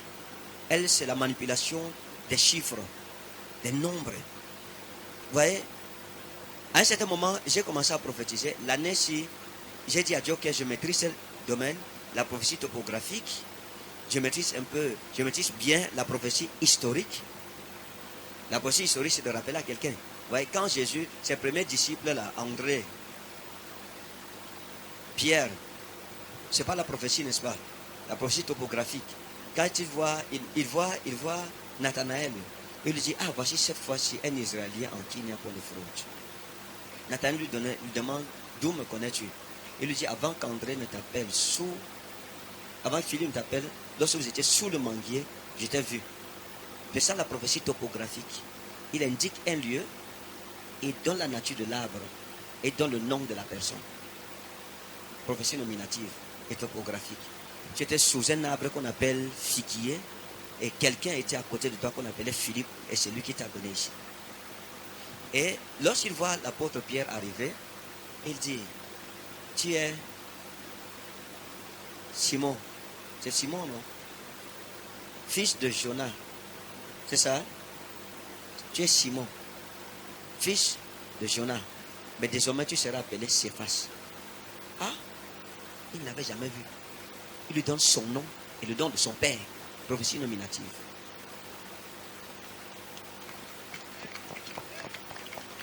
Lorsque Pierre voit ça, immédiatement tous confessent que ça c'est le Christ. Ouais. Donc, et puis j'ai dit à Dieu, ok, maintenant je vais attaquer le chapitre de la prophétie numérique, le numéro de téléphone. Il n'y a rien d'impossible dans les dons. Dès que tu te concentres sur ça, tu vas le faire. Oui, j'étais courageux. Et puis, j'ai commencé à m'exercer sur le numéro de téléphone. Ça veut dire que lorsque je parle avec quelqu'un, immédiatement, son numéro vient. Et aujourd'hui, c'est un jeu. C'est-à-dire que ce qui était difficile pour moi, à une certaine époque, était difficile parce que je n'y ai pas détourné mon attention. Mais dès que tu mets ton attention sur quelque chose, une partie d'un don spirituel, tu commences à marteler, travailler sur ça, tu pries sur ça, tu jeûnes sur ça, tu t'exerces sur ça, immédiatement tu vas manifester ça. Amen. La Bible dit, si aussi méchant que vous l'êtes, vous savez donner de bonnes choses à vos enfants, à combien forte raison Dieu donnera-t-il le Saint-Esprit à ceux qui le lui demandent? C'est la même chose avec les dons spirituels. Quand tu demandes, il te donne. Amen. Mais le problème c'est que nous ne demandons pas. Et même quand Dieu nous donne, nous faisons comme le disciple paresseux, on creuse la terre, on enterre. Tu ne travailles pas, tu ne développes pas. Comment tu peux développer le don de prophétie si tu ne prophétises pas? Même si tu n'as pas encore l'église, va au marché, prophétise sur les inconnus. Dis-toi, oh, viens, comme. Il y a quelqu'un avec qui vous êtes comme ça, qu'on appelle comme ça. Tu t'exerces. Dieu verra que tu as soif. Parce que Dieu ne peut rien te donner si tu ne connais pas la valeur de ce que tu demandes. La même chose avec la guérison. Avant, au début, lorsque je priais sur le malade, quand j'arrive, je vois quelqu'un à 2 béquilles, j'ai fait comme si je ne l'ai pas vu. Il crie que homme de Dieu, pitié de moi. J'ai fait comme si. J'ai dit, oh, ça. Quand le protocole, et comme nos protocoles aussi, ils savent nous exposer. On dit, Daddy, j'ai fait comme si je ne l'ai pas suivi. J'ai dit, venez, on continue à prier sur le malade en bas là-bas. Il dit que la honte va toucher quelqu'un ici. Mais avec le temps, ma foi a commencé à grandir. Le problème de guérison, c'est là, le manque de foi, le doute. Et si. La prophétie, c'est la même chose, la peur. Et si je dis, parce que la prophétie, par exemple, le domaine de la prophétie, vraiment, vous hypothéquez votre ministère. Chaque jour, vous mettez en péril votre réputation. Je dis à quelqu'un que ton nom, c'est Josiane. Elle te dit que, non, moi, c'est Jacobine. Tu dis, on dit Jacobine. Tu dis que Seigneur, ça m'a pris, alors voici, je suis dans les problèmes. Je fais comment ici maintenant? Donc, pour servir Jésus, tu dois être courageux. Tu dois avoir une passion folle. Je suis un fou. Ça dit que, à l'époque, quand on a commencé à la prophétie, prophète Martial, je l'appelle, je lui dis que, entraînement prophétique, je vais à la radio, j'ai dit tout le monde, 5 heures, église, nous aurons prophétie one by one. One by one. 5 heures éleveurs, les gens sont là. Et l'église est pleine.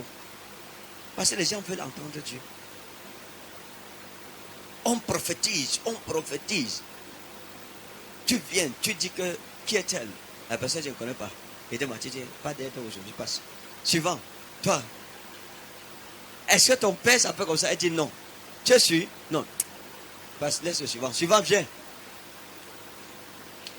Mais tu ne te décourages pas. Parce qu'un enfant ne marche pas en un seul moment. Tu grandis, c'est la même chose avec le don spirituel. Si tu te décourages, tu n'atteindras pas les hauteurs. Tu pries sur un paralytique, il se lève. J'ai prié sur un jour. C'est au nom de Jésus. C'était dans une église, on m'avait invité. Le pasteur prie sur le paralytique. Je regarde les pieds de l'homme là. J'ai dit, mon Dieu, qu'est-ce qui lui est arrivé comme ça? Et le pasteur aussi, comme il savait qu'il m'a invité, il était courageux, zélé, il s'attaque à ses pieds-là. Je tourne la tête et prie. Il dit, lève-toi. Le jeune homme se lève, il retombe. Le pasteur prie, il me guette, je jette la tête là-bas. Et prie. Il dit, lève-toi. Le jeune homme peut se lever comme ça, il retombe sur la chaise. Il jette les yeux sur moi, je jette aussi contre le mur là-bas. Et prie. Après, toute l'église prie en me regardant. Maintenant, Seigneur, marche au nom de Jésus. Et quand mes yeux ont pris ça, c'est tombé sur ses yeux. Il n'y avait plus moyen. Je me suis levé. Dès que je me suis levé pour avancer, il dit à tout le monde, reculez. L'homme de Dieu va prier.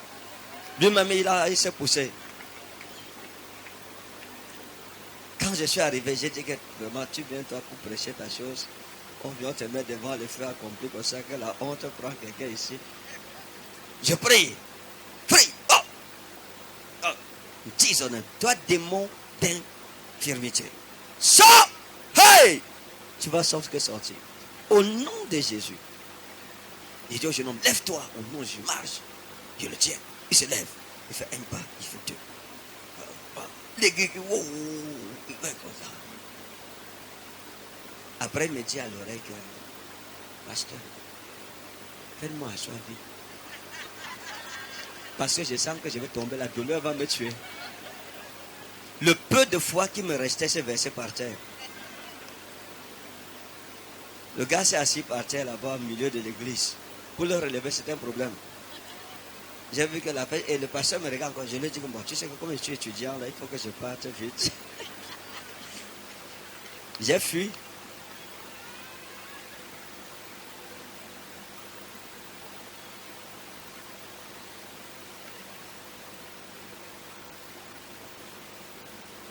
Un temps, tu pries sur les gens, on t'amène les aveugles. Tu regardes quelqu'un, tu regardes les yeux bien. Tu dis,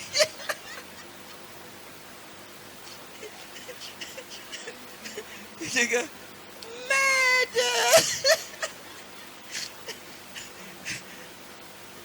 Que mon frère, qu'est-ce qui s'est passé? Tu dis que, oh, non, pardon. Je ne peux pas voir. Après, le Seigneur a fait grandir ma foi. Et Dieu m'a enseigné de grandes leçons dans le don de guérison. Assimilé au don de la prophétie. Aujourd'hui, quand je prie sur les gens, quand je regarde quelqu'un, je sais que celui-ci est guéri. C'est comme des visions. Je sais que celui-ci ne sera pas guéri. Son temps n'est pas encore venu. Je sais que celui-ci ne sera jamais guéri. Quand je prie sur les gens, aujourd'hui, je sais. C'est ça, quand j'arrive, quand je vois, parfois je saute les gens. Donc je touche. Celui-ci, je m'arrête, je dis, lève-toi. Parce que je vois par la prophétie que celui-ci est guéri. Ça, c'est la première chose. Deuxièmement, quand je prie sur les malades aujourd'hui, quand j'arrive, quand je regarde quelqu'un dans les yeux, je sais qu'il a la foi, il croit. Sa foi et ma foi vont opérer son miracle. Et je m'arrête devant lui. Il y en a aussi quand je regarde. Quand quelqu'un n'a pas la foi, même si tu as déjà d'onction, ton onction ne fera rien. Mais Jésus, ça l'a dépassé à Nazareth. La Bible dit que Jésus est sorti la bouche comme ça de Nazareth. Il était étonné de leur grande incrédulité. Il n'a pu opérer aucun miracle, sinon quelques guérisons. C'est la Bible qui le dit de Jésus. Donc quand quelqu'un ne croit pas en toi, il ne peut rien recevoir de toi. Voilà pourquoi Jésus a dit, oh, de combien non prophètes, eis onoma prophétou, miston prophétou, lemsetai, oh, de combien non dikayo, eis onoma dikayon, miston dikayo lemsetai. Si quelqu'un reçoit un prophète parce qu'il croit en son manteau de prophète, celui-ci n'aura pas à l'héritage prophétique de ce prophète. Mais tu ne peux pas avoir pas à l'héritage spirituel d'un prophète si tu ne crois pas en lui. Et un prophète, comment peut-il manifester son propre héritage s'il ne croit pas en lui-même? Donc ne limitons plus Dieu. Amen. Ce n'est pas toi qui guéris. Ça ne vient pas de toi. Donc même si quelqu'un vient, ses pieds sont comme ça, n'aie pas peur. Fais ce que tu peux. Il se lève, il se lève, il se lève pas, ce n'est pas ton problème. Amen. Est-ce que c'est toi qui guéris? Jésus. Tu veux prophétiser, n'aie pas peur. Si Dieu te dit que la femme, si était avec monsieur qu'on appelle comme ça, dis. Même si ce n'est pas ça où le problème, tu vas grandir après. Amen. Non, parce que dans ce domaine, tu peux te tromper. Le prophétique, peut-être il faudra que je m'arrête un instant pour essayer d'expliquer quelques lois de la prophétie. Tu peux te tromper, ce n'est pas une honte. Samuel a prophétisé sur Saül avec puissance. Il lui décrit, il lui donne les prophéties prédictives, les choses qui vont arriver, c'est arrivé à la lettre. Mais quand il arrive pour prophétiser sur David, il a raté. Le même prophète, il voit Eliab, il veut verser, lui, il croit que c'est David. C'est Dieu qui lui dit que mon ami, calme-toi. Et Dieu ne lui donne pas le nom de David. Il ne connaît pas le nom de David. Il passe par ce que nous appelons la méthode par questionnement. Est-ce qu'il n'y a plus quelqu'un d'autre ici? Parce qu'il sent qu'il y a quelqu'un, ce n'est pas ceci. Tu sens qu'il y a quelqu'un, mais tu ne connais pas le nom de la personne. Dieu nous donne les méthodes prophétiques pour nous rappeler qu'on est des hommes. Parfois, il te donne plein d'informations. Parfois aussi, juste quelques bribes d'informations pour que tu te réfères à lui. Pour que ça te calme aussi un peu. Pour que les gens ne croient pas que tu es Dieu. Parce qu'en réalité, tu n'es rien. C'est juste une grâce, un don. Il demande, est-ce qu'il n'y a pas quelqu'un d'autre? On lui dit, ah! Il dit, ah, ouais! J'ai demandé si la myopie spirituelle prophétique m'a attrapé le glaucome prophétique. Non, je savais qu'il y a quelqu'un. On vient. Oh, Est-ce que tu m'as dit qu'il y avait notre fils dans la maison? C'est non. Oh. Est-ce qu'on se connaît? Il demande à Isaïe, est-ce qu'on se connaît sur Facebook, sur Imo, tout ça? Il dit non, Dieu. J'ai un plan, je le roi. Mais il a été presque humilié. Un homme aussi respectable. Il vient pour verser l'huile. Après Dieu lui dit non, ce n'est pas lui. Celui-ci, je l'ai rejeté. Ne voit pas son gros gabarit. Quand l'homme regarde, ainsi frappe aux yeux, mais les ténèbres lui regarde au cœur. Donc, frère, faisons des exploits. Ma prière pour les hommes de Dieu, s'il vous plaît, ce qui nous tue, il y a les soucis de la vie. Tu dois surmonter ça.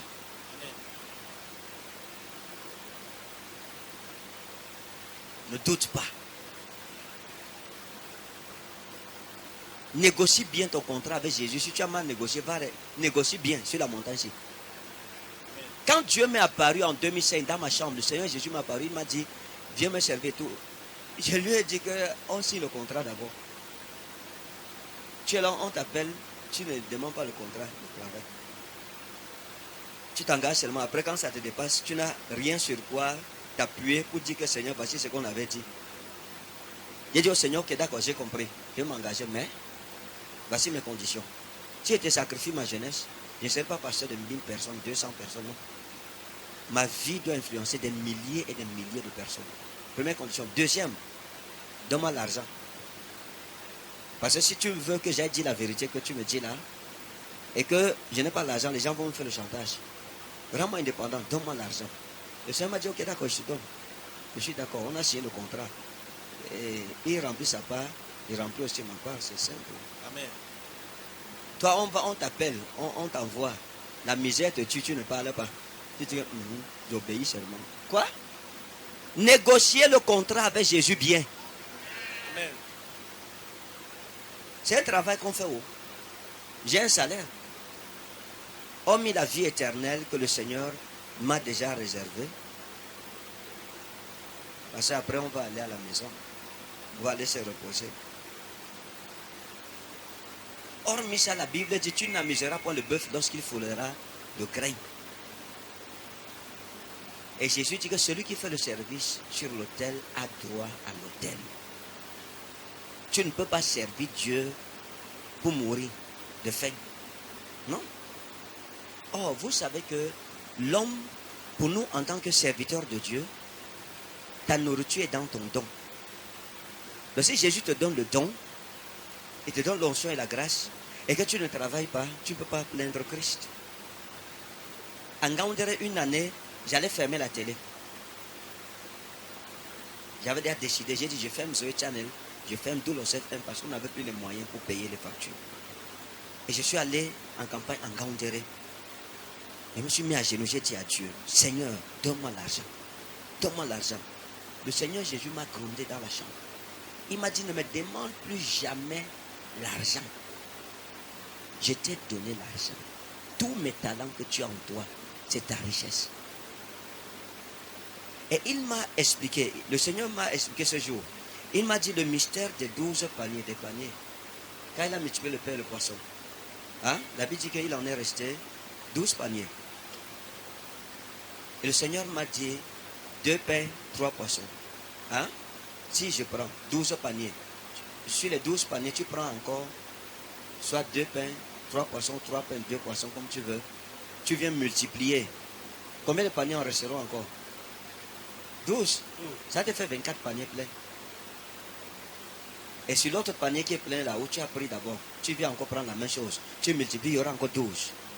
Tu vas encore faire combien de paniers qui vont te rester? Et il m'a dit, ouvre les églises, mon fils. Va évangéliser, c'est ta richesse. Et c'est ce jour que le Seigneur m'a dit, qu'un leader qui bâtit une seule église, après sa mort, il y a beaucoup de chances que son église s'éteigne. Mais celui qui a bâti plusieurs églises, et que ça devient un réseau, un système, c'est pas possible que ça s'éteigne. Ça peut basculer, ça peut se diviser, mais ça ne peut pas s'éteindre. Amen. Voilà où j'ai commencé l'implantation des églises. Je vous dis la vérité, c'est où mes bénédictions ont commencé. Amen. L'évangélisation. Ne reste pas sur place. Vous voyez, la Bible dit que les apôtres ont jeté le filet ici et ça n'a rien pris. Et Jésus est venu leur dire, ok, on va avancer, venez. Vous n'avez rien pris, oui, venez, je monte un endroit. Lancez ici. Ils ont jeté et ils ne revenaient pas. C'était la même mer. Mais ils jetaient le filet au mauvais endroit. Tu peux faire ton ministère au mauvais endroit. Tu peux être en train de lancer ton filet au mauvais endroit. La même grâce que tu portes, la même onction que tu as, la même dimension spirituelle que tu portes là. Si tu changes d'endroit, tu vas dans un certain endroit. Tu seras étonné si c'est toi-même qui es encore là-bas. Est-ce que vous comprenez? Il faut faire attention. Il faut jeter le filet, mais il faut jeter le filet au bon endroit. Les gens investissent dans le ministère. J'ai vu des hommes de Dieu très talentueux aller ouvrir des ministères au village. Et j'ai dit à cet homme de Dieu que la pauvreté va te tuer ici. Tu vas sauver les âmes, mais tu vas mourir comme le pauvre Lazare. Et tu ne peux pas bâtir des églises. Parce que pour ouvrir des églises, ça demande des millions. Il m'a dit, qu'est-ce qu'il faut faire? Je lui ai dit, le don que tu as, le talent que tu as, ouvre l'église dans une grande ville d'abord. Cette église, lorsqu'elle réussira, l'argent que tu as dans la grande ville, tu vas financer les églises rurales. Parce qu'elles ne peuvent pas s'autofinancer.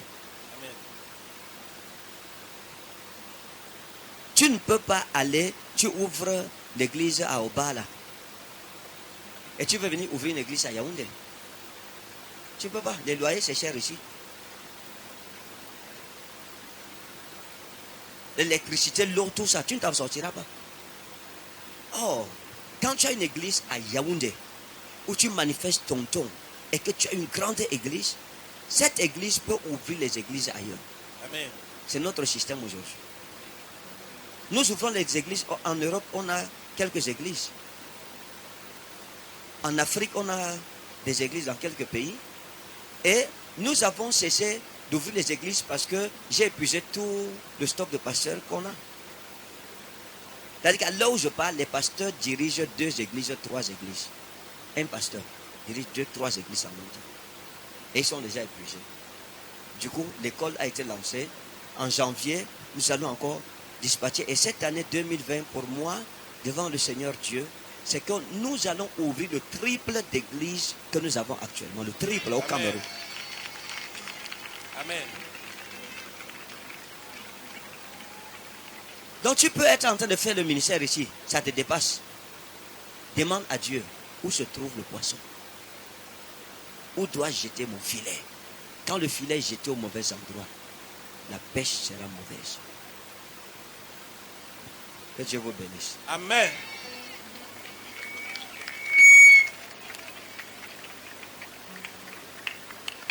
Donc ce que nous allons faire est simple maintenant. Que le Seigneur vous bénisse. Amen. Vous comprenez? Donc chacun reste dans la prière, la méditation.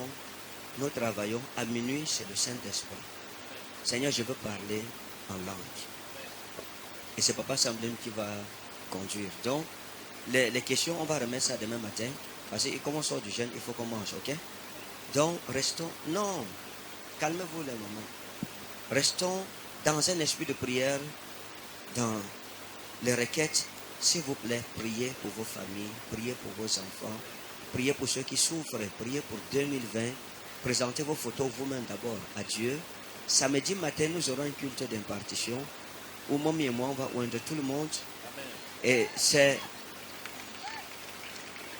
samedi par la grâce du Seigneur Jésus que chacun de nous va présenter son offrande de 2020 à l'Éternel, l'offrande d'alliance 2020. Amen. Samedi matin, ce sera un service de grâce, de louange, de célébration. Et c'est comme ça. Que le Seigneur te donne au-delà des désirs de ton cœur. Amen. Que 2020, on entende parler de toi. Amen. Que la faveur de l'Éternel soit sur ta vie. Amen. Au nom souverain de Jésus-Christ. Amen. Mettons debout.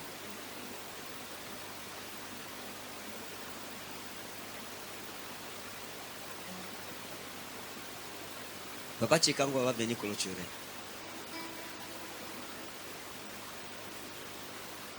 L'Éternel combattra À Rephidim, il combattra. Il combattra nos ennemis. À Rephidim, il combattra.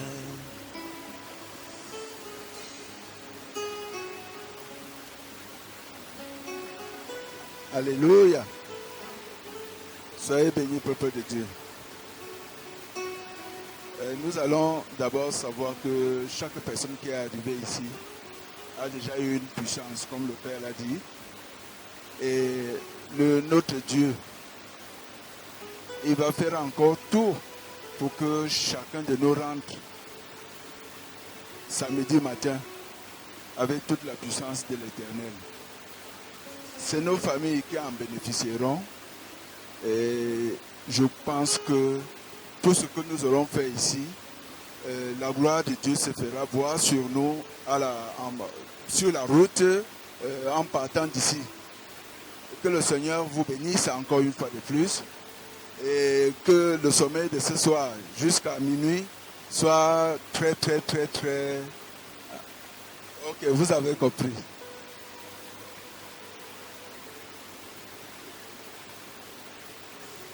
Soyez bénis.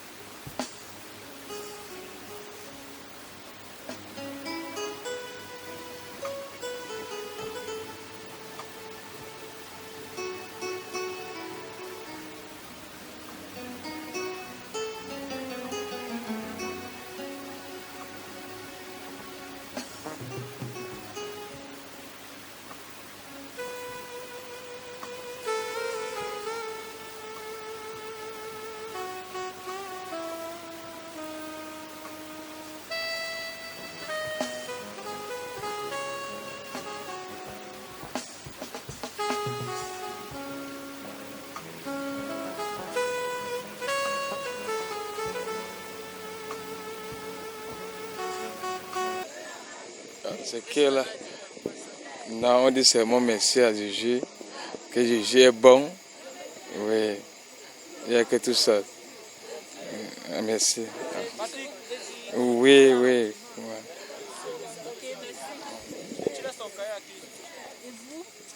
C'est ça que l'homme de Dieu a donné concernant le ministère, la pauvreté, la richesse financière d'un homme de Dieu. Bon, à part, je rends grâce à Dieu parce que ce qu'il a fait pour moi dans la vie, que je le rends grâce, tout simplement. Et qu'est-ce que vous avez pensé l'enseignement de l'homme de Dieu? Est-ce qu'il y avait du vrai ou bien... Non, son enseignement est très bon. Très bon. Ce qui m'a beaucoup marqué, c'est lorsque les gens posaient des questions. Et c'est évidemment, donc, je captais les réponses en secret. C'est sincèrement ces réponses-là que j'avais besoin. Oui. Surtout au niveau du vin, pour la célébration du mariage. Là. Oui. Comme nous sommes prêts à se marier déjà, et comme nous sommes influencés par des cultures étrangères, que lorsque tu vas adopter une femme, on t'exige le vin et tout ça. Et étant donné que nous sommes déjà des nazis, oui, donc j'ai été satisfait vraiment quand ma soeur là a posé la question. Mon frère plutôt. Oui. Cela m'a vraiment beaucoup parlé. Et par rapport au message de ce soir, on parlait des hommes de Dieu qui doivent bien négocier le contrat avant de s'engager dans le ministère. Oui. On ne peut pas être des pasteurs pauvres. Oui. Bon, là déjà je dis, ça dépend de toi. Oui. Si tu as accepté le contrat et ses conditions, à toi de gérer le reste. Ok, merci. Ce message était un message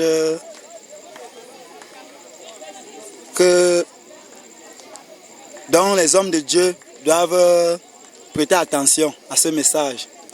Parce que ce message est un message très important dans le travail spirituel de l'homme de Dieu en général. C'est que moi, j'ai eu à penser. Oui, je me suis senti concerné. de ce message. Ok, merci. Par rapport au message de ce soir, vraiment, le message de Daddy m'a vraiment touché. Pour les hommes de Dieu, vraiment, Daddy a bien parlé pour les hommes de Dieu. Les hommes de Dieu doivent être justes. Ils doivent être plus concentrés pour plus d'application dans la parole de Dieu. Pour aider nous les fidèles, les brebis, à leur suivre plus. Qu'on ne soit pas détournés parce que vraiment le combat que l'on mène ici sur la terre n'est pas facile vraiment. Pour nous, surtout les novices, nous qui apprenons encore à aimer le Seigneur, à aimer Dieu. Ok, donc on invite vraiment, on peut aussi pour les hommes de Dieu là, de nous encourager toujours. Nous sommes les novices, c'est la première fois d'être ici. Donc vraiment, nous sommes de tout cœur avec Daddy. On va maintenir la prière quoi, et le jeûne. Donc, bon, moi je suis quitté depuis Yaoundé, je suis natif à Yaoundé et c'est ma maman qui m'a amené ici. Donc je peux dire quoi, je ne fais pas de différence dans les religions parce que moi je suis baptisé dans l'église catholique romaine. Mais c'est ma foi quoi qui m'a conduit ici. C'est ma maman et ses amis qui m'ont conduit ici et je me suis consacré depuis le temps que je suis arrivé ici. Je pense que ça fait, par rapport au message, depuis que j'écoute les messages, depuis hier, vraiment je suis touché. Je lis la parole, ce que je n'avais pas l'habitude de faire avant. Je lis et je m'ouvre, mon esprit s'ouvre de temps en temps. Donc c'est un peu ça. Daddy est un modèle spécial des hommes de Dieu. Il n'en fait pas exception.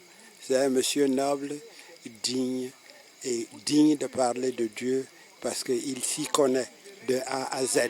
Il n'est pas un aventurier.